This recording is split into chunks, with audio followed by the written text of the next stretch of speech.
Hi, everyone. Welcome to the VO Boss Podcast. I'm your host, Ann Ganguzza, and I am here with my lovely co-host, Lau Lapides, talking about business superpowers.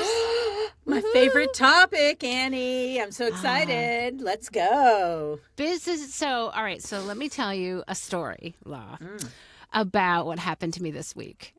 Okay, what happened? Well, I literally just ripped my headphones off. Oh, no. Oh, my gosh. Okay, wait. So, all right. So, Wardrobe malfunction. all right, Law. So, So the other day when I was starting to record my podcast, my foot got caught in my cord. God. It's better than your mouth. Yeah, well, this is true. This is true. Anyways, Law.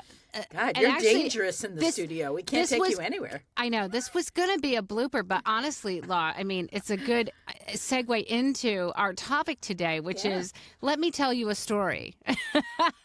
Because storytelling is so, so important in what we do on any given day. We need to be able to tell stories, and we need to be able to tell stories with words that are placed in front of us that we didn't necessarily come up with. And so we need to have lots of different maybe techniques and tools in our pocket in order to do that job well. I thought it would be a good time to start talking about different techniques that we have for storytelling. Yes, I love them. And there's so many. I'll pull out a few actor techniques that I think would be really helpful. Absolutely. I always love your acting techniques. Thank you. The first one that comes to mind is a by rote technique to undo what we know by rote, like that once upon a time or in a world, right? Okay, so we're going to undo that a little bit. I'll tease your brain. I want you, the listener, to take something you know by heart, preferably something you learned as a child, like Mary Had a Little Lamb or the Pledge of Allegiance or anything that you learned by rote. And I want you to reinvent it and reinterpret it completely differently. Take out all the patterns, all the cadence, all the rhythm that you learned to say it in unison with other people and make it your point of view now, a whole new story about Mary and her lamb. It's a very challenging exercise, but it's easy. It's awesome to do because this is what we find in our copy, that we get married to an interpretation really fast, absolutely. And then we have a hard time breaking it, right, Annie? We slip into those melodies. Like Mary Had a Little Lamb, it has a rhythm to it. It has a melody. Yes. Mary had a little lamb. Its fleece was white as snow. And everywhere the lamb went, Mary was sure to go. Or, right. It was something like that, right? How do we do that? How do we reinvent it completely? I may not have said the right words, but the rhythm was there. And the rhythm and the melody. And I'll tell you, Law, that is probably one of the hardest things that I have to get my students to break out of is that melody they hear in their head. And so, I think that's a great exercise to take something that you just know by heart and reinterpret it. And really, that's how you should attack every piece of copy, is that take that melody in your head already, because most of us innately have this melody in our head when we look at a piece of copy and we look at words. Well, this is how we've heard it so many times before, or we've heard something similar. And so then it just happens to come out of our mouth, and we need to break ourselves out of that in order for us to really, that really starts to take over our brain. Right? It's a great exercise. Yeah. It's a teaser because it's very hard. It's frustrating, but it's fun. It's a fun kind of teaser to say, okay, well, if this were a piece of copy that a client gave me, change out your audiences to see how you can reach those audiences in a very different way. Yeah, absolutely. That's exercise number one. Your technique is to interpret a different way. And what are your techniques to get somebody out of them doing it any particular way that they're used to? Like you said, pick a different audience. Pick a different audience. And I also love to have them potentially sing it, rap it, instrumentalize it, staccato or legato it, and really change out the actual vocal and breath patterns that they're using. Right. Because we get stuck in that. It's easy to get stuck in that. Yeah. And make it your own. Change that out and make it your own. And have fun with that. Enjoy like that. American Idol. Make it your own. Ooh, I like that. American Idol. Make it your own. And absolutely, make it your own. And like, fight that melody in your head. That's really, I'm just like, people are like, well, that's how I hear it. And I'm like, but that doesn't mean that it's right. It doesn't mean that it's your story, your way of telling the story. And as a matter of fact, we don't even think. It's like second nature when we tell a story, right? Because, and I think what prefaces the story is to have prior experience, right? To have the prior experience and then have feelings about it, right? Or having feelings about a prior experience. What comes first, the feeling or the experience? Really? I mean, I think the experience has to happen and then you have a feeling about it. Yeah, but and to break it up. Yeah, they're very, very closely related. But notice how I said, right, have feelings about it. Right? Know the story and then have feelings about it. And that's exactly what we need to do with our copy to tell the story, right? Yeah. Know the story. A lot of times we don't know the story. Those are words that are presented in front of us that we never saw before. Or we don't even know what we're saying. We literally don't know because we learned it in a certain way. It's really more about that catchy delivery than it is about what am I actually saying? And, what's the comprehension? It could be that we don't understand the words, right? We don't understand why are they saying these words? And a lot of times, in a commercial audition, it'll be like, well, why are they saying that? Like, it'll be very maybe ambiguous and we won't know exactly like what is it all about. And they might be saying things that you're like, I don't know what's happening in this scene. Well, guess what? You've got to create that scene. Create a scene in which those words are going to sound reasonable. And in essence, you're going back to script analysis 101, where you're really going back to the drawing board of saying not only how am I delivering this and how do I feel about this, but what am I even saying? Like, what are the different meanings according to my audience? And how do I feel about it? I want you to take that further. In how do I feel about it in the beginning of the sentence, and how do I feel about it when I finish the sentence, right? There's a lot of times we can say, oh, I feel this way about this particular paragraph, right?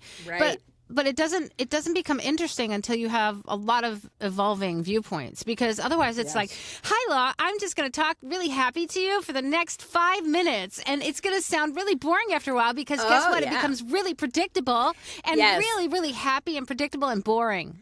And that's one of our pet peeves, is it not, is when a student says, but Law, I want to sound like this. Do I sound like that?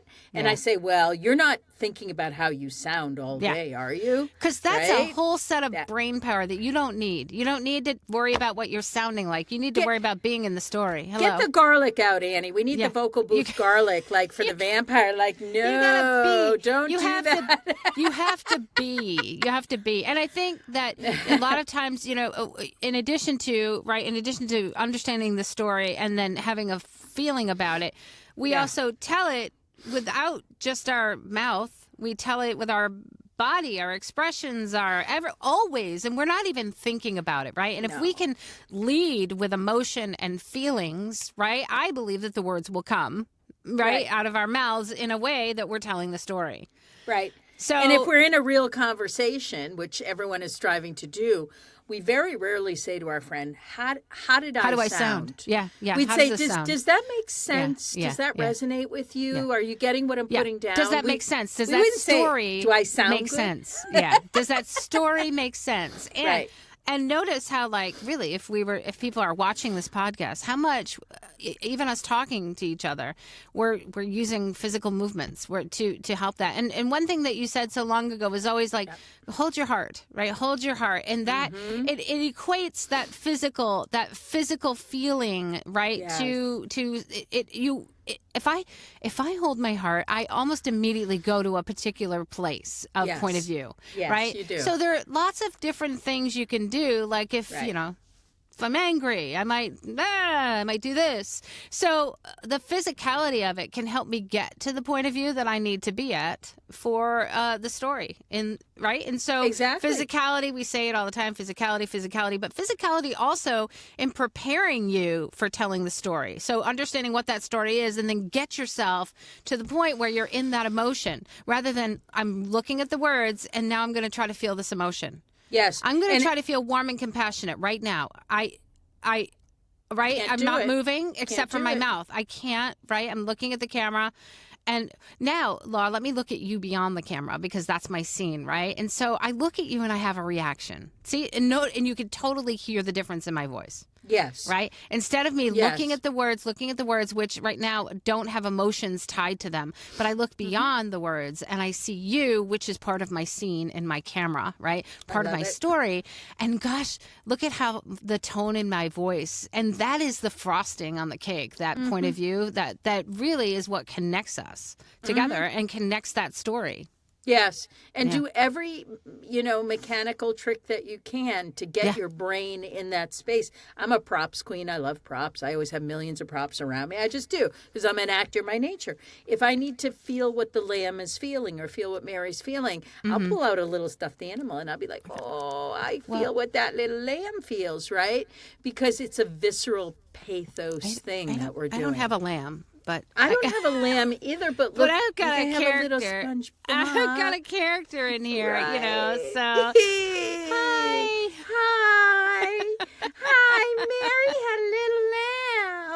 Mary had a little lamb.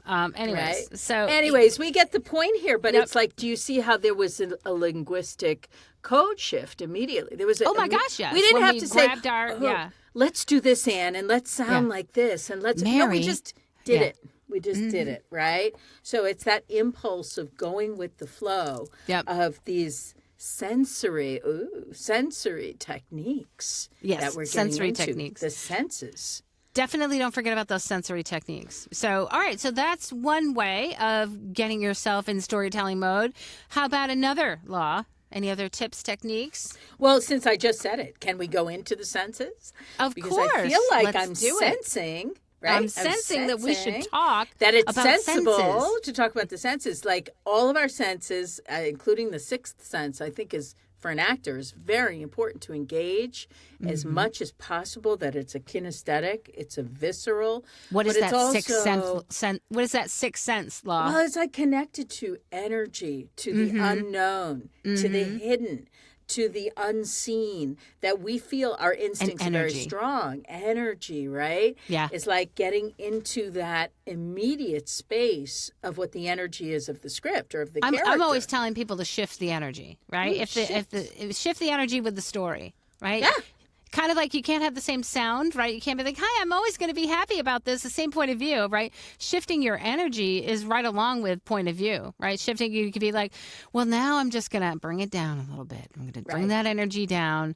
And so when you're really energetic, like what happens typically? Right. And you're like jumping up and down. You're like, oh my God, right? So there's a lot of movement. Well, if you want to bring down that energy and shift it, then okay, then maybe you'll breathe.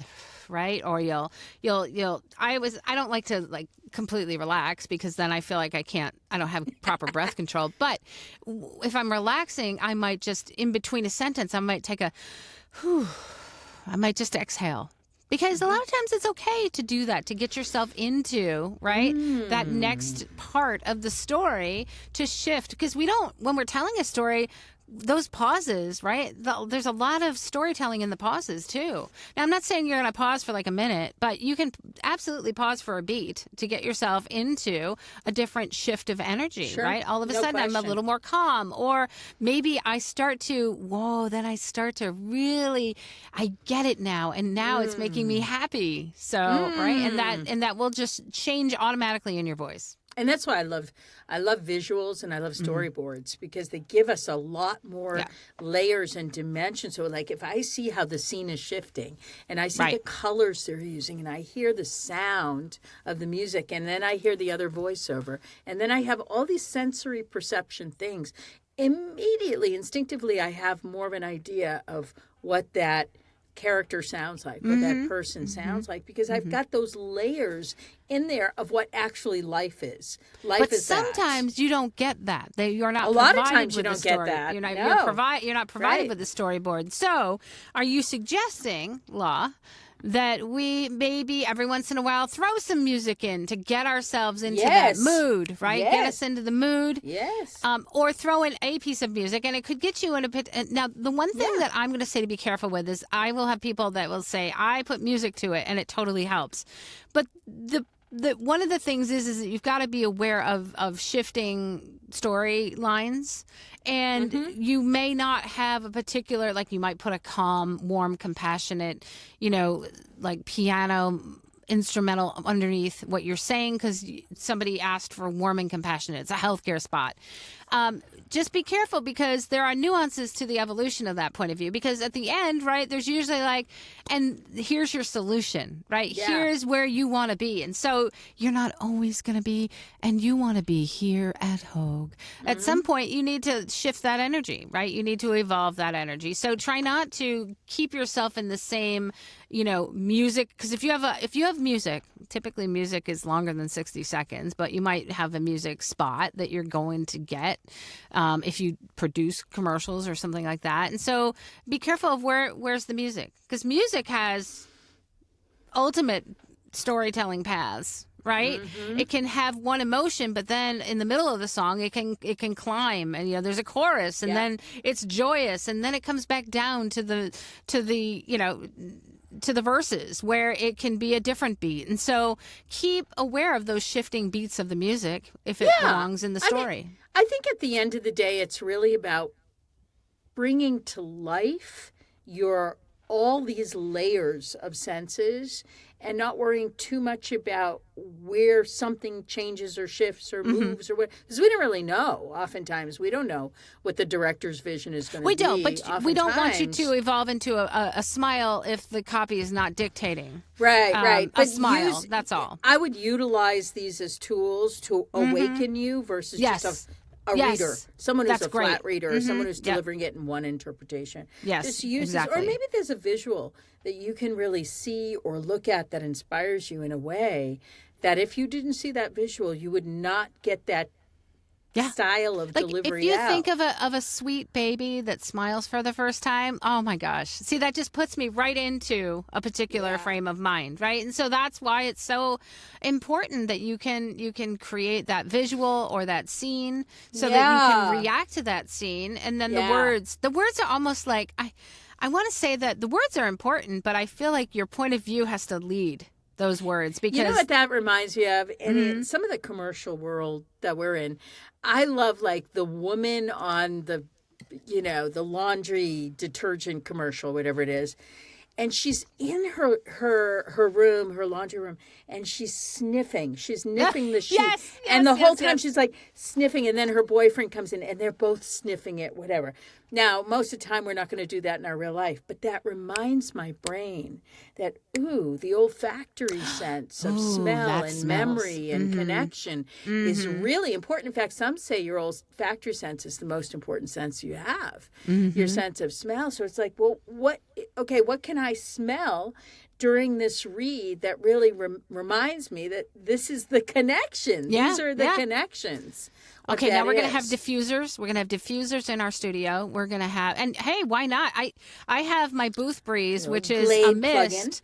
Well, which is a mist that has lavender, and it also has peppermint, which is like energizing but yet calming. And so Perfect. we can have conflicting energies, but no, it's something that it can help. It can absolutely help set a mood, absolutely. And of course, we can't forget telling stories to our children, right? Reading stories to our children. That's a goodie. Right? I love that. Which allows us, a lot of times it allows us, if we're reading children's stories, there's usually very character-based stories, right? We're not usually reading like a business book to our children, although, you never know. I don't want to say never. But if you're reading a book to a small child, that's character-driven, aren't you always changing, right? Changing energies, shifting even characters. I don't even want to say the word voices, because sometimes voices just follow the fact that you've become a different character, right? Yep. Sometimes you say, well, let me change the voice so I can be the character. I feel like you have to be the character first and the voice follows. But I don't know, Law. Is that a thing? Like, what comes first, the chicken or the egg? What comes first, the character or the voice? I don't really know, but I'll tell you, the first thing someone's going to say is, I don't have kids, so I don't read to kids. Okay. But I talk to my cat. I don't have kids either, and I talk to my cat. All right, talk to your animals. Talk to your animals. They'll be honest about what they're hearing. I'd also say talk to your friends and tell them stories. And just like in the old days of, the tribe is sitting and doing the interpretation of the storytelling.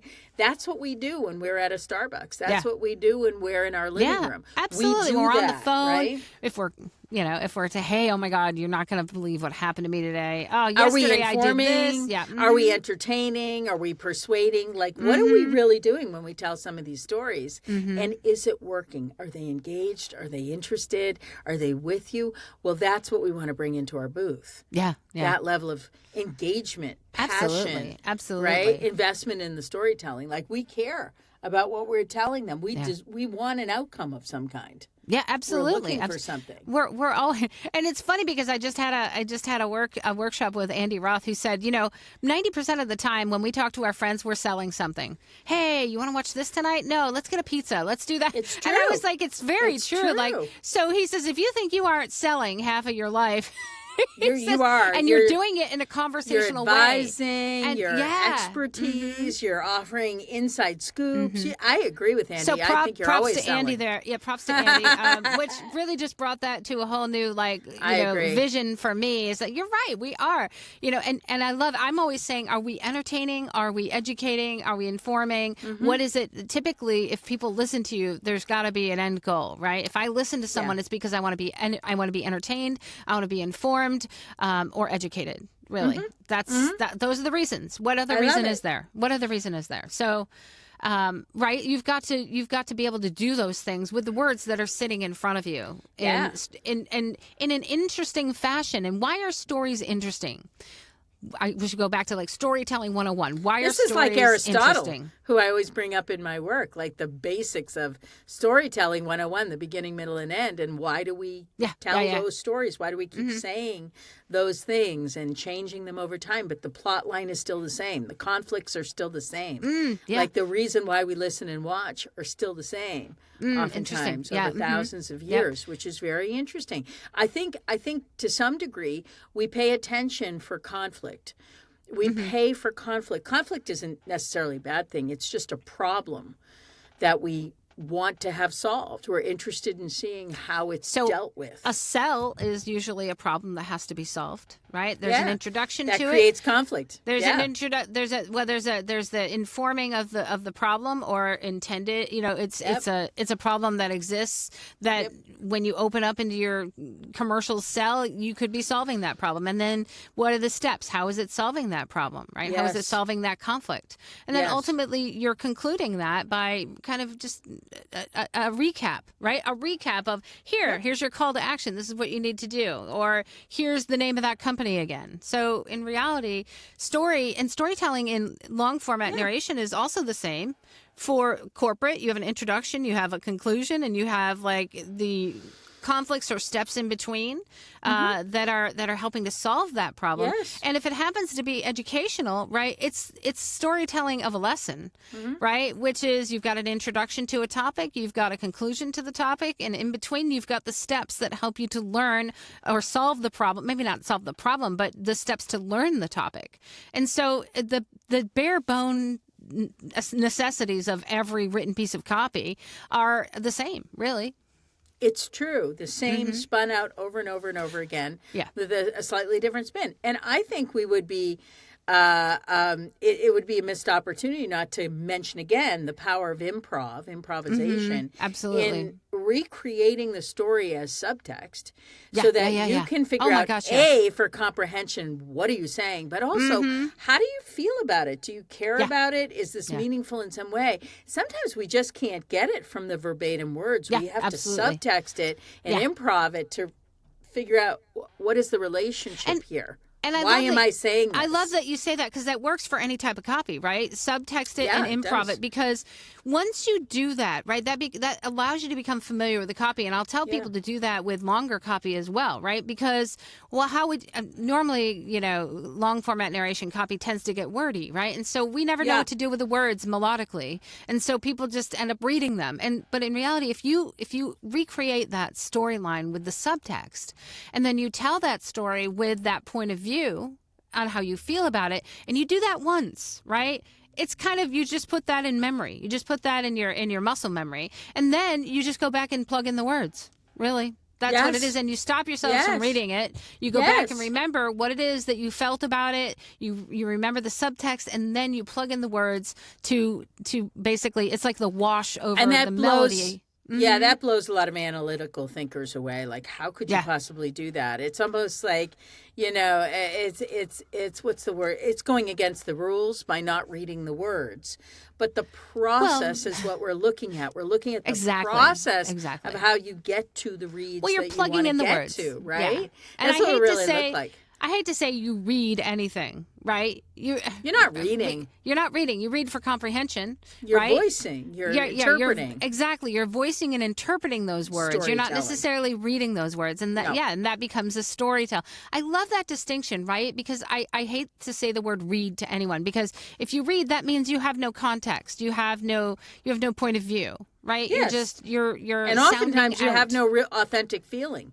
Yeah, you're sounding out. Yeah, you're sounding you're out on those autopilot. words. And you don't know where those words are going. You're interpreting them one sentence, one word at a time, and you don't know where they're going. So how can you even have a thought or a feeling about it? Because you don't know where it's supposed to end up. That's right. It's kind of like, I'm just going to read the sentence in a very neutral point of view because I don't really know what's going to be happening in the next few sentences.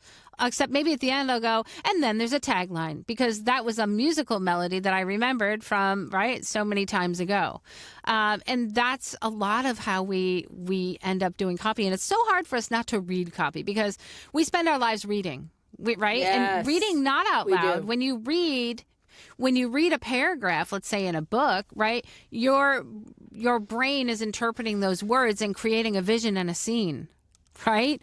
Why can't we do that same thing when we're analyzing copy, right? You're reading, you have to create that scene, right? And sometimes it's not that interesting. Sometimes you don't understand the words to create the scene, but you yourself have to work that out. That's what I say. That's why you're the actor, right?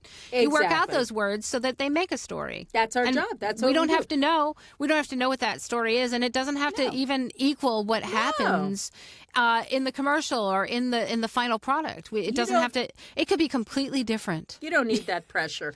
You really don't need that level of stress. I always like to. Yeah, I get that. And I'm sorry, I didn't mean to interrupt, but I got so excited. I always like to bring up that one commercial that people were talking about, the Starbucks commercial with the AC/DC music in the background, where that interpretation of the script was completely different than most people thought, right? And I remember people saying, oh my God, I did not expect that. I did not plan that at all. That's not how I read it. And so, but really great actors, right? I'm quite sure that the audition that got that job was not something that was the melody we heard in our head. It was a storytelling melody. And maybe it was something that was submitted where the way it was read was like, oh, this would sound great with AC/DC music behind it. Sure. And it totally made, guess what? It totally made that commercial memorable. Not only in the way the story was told, but in the entire production of it, right? Yeah, that's like, who am I thinking of? I have a couple of colleagues. We actually booked these through MCV, Rockland Trust. Rockland Trust. Who's the rock star that's in Rockland Trust? We booked those commercials, and how come I can't think of his name? Anyway, it's the same that concept. like I live on the East Coast now, even though I used to. Oh, that's right. You don't hear those commercials, do you? I would love to. But to. they're fabulous. You'd know the rocker. He shows up in people's living room and he starts rocking it out. Oh God, that's funny. That's great. Yeah, it's great. Yeah, I mean, so many different techniques for storytelling. So I got one more for the road. Yeah. One more for the road. One more for the road. I love it. And we're out. Call up your bestie or whomever during your session while you're practicing or coaching or rehearsing. And I want you to launch into your read, your commercial read, without them knowing it. So have some moments of pre-life, have your real conversation with your friend, with your sister, with your mom, and then launch into that Starbucks read, and then launch out of it with your real conversation and see if they can pinpoint that you launched into a piece of copy. Yeah, that's a great, I love that. It's a challenge. It's a challenge. That. Especially if it's written a little boxy. It's a challenge. Of course. Yeah, I love that. Throw a few vocal fillers in there for good measure, just for so they don't think you're crazy. But I mean, it's fun. It's a challenge. And that's it a great reminds challenge. You I love that it. There's a real person on the other end of it. Well, bosses, accept that challenge. I'd like to get a phone call one day where you're actually giving me that challenge right back to me. That would be awesome. Annie, did you know Starbucks has 2 for the price of 1 lattes this month? Did you know that? Oh my God. No, I didn't get the email. I didn't get the coupon. And you know what? But I wouldn't go to Starbucks. I'm so sorry. I would have to go to a different place. I mean, well, I remember, fooled you. That was copy. Remember, that's right. Remember, Lau, you had the Dunkin' Donuts product placement in our last podcast. If I had that, jam. that was a great prop, and we talked about props for storytelling. Yeah, that's my jam. Here's my coffee right now. My coffee right now, believe it or not, is not Lavazza, which is what I typically drink, but it is a coffee sold by Disney. And it is really good. And of course, I can't remember the name of it. But if I had the name of it, I would say it just the way I'm saying this right now because it is really good. Yeah. Okay. And I'm a coffee snob. Anyway, there we go. So we have to know that next time. All right, bosses. Great big shout out to our sponsor, IPDTL. You too can connect and network like bosses. Find out more at IPDTL.com. Bosses, have an amazing week, and we will see you next week when you tell us your stories. Woohoo! Bye.